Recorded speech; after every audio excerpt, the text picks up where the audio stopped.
জমিন থেকে আর এক জমিনে ধাক্কা দিয়া ফেলে দিবেন না বরকত নবীজির।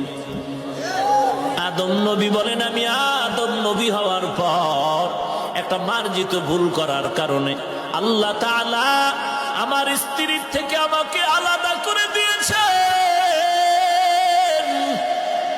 একদিন আর দুদিন না, বছর বছর এত দূরত্ব হয়ে গেল, আমি আর আমার বিবি হাওয়াকে চিনি না। কিন্তু মুহাম্মদ নবীর বরকতে উম্মতেরা যদি ভুল করে, আল্লাহ তাআলা ওই ভুলের কারণে স্বামীদের থেকে স্ত্রীদেরকে আলাদা করবেন না।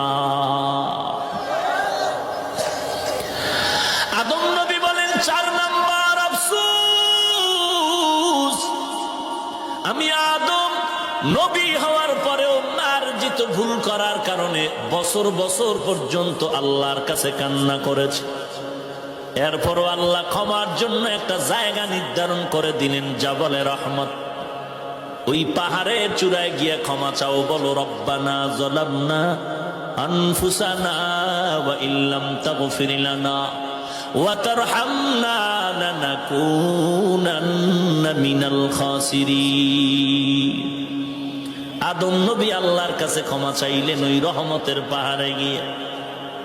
আদম বলেন, আদম নামে সর্বপ্রথম তুমি আমায় বানাইয়া তোমার সাথে কাহার নামটা লিখি না রাখিয়া। আল্লাহ বলেন, আমার বন্ধু মুহাম্মদ আমার সাথে জড়িত, যাহার সৃষ্টি না হইলে আসমান জমিন না হইত।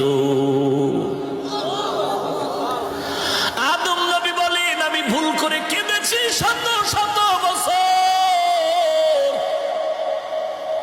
আল্লাহ তাআলা ক্ষমার জন্য নির্ধারিত পাহাড় বানায় দিলেন, ওই পাহাড়ে গিয়া ক্ষমা চাও। আর আখিরি জামানার নবী মুহাম্মদের উম্মতেরা তো সুযোগ, একটা ভুল করার কারণে আল্লাহ একটা নির্ধারিত কোন জায়গায় পাঠায় দিবেন না তওবার জন্য, বরং আল্লাহ আখিরি নবীর বরকতে বলবে, উম্মতেরা যেখানেই তওবা করবি সেখানেই তোর গুনাহ মাআফ।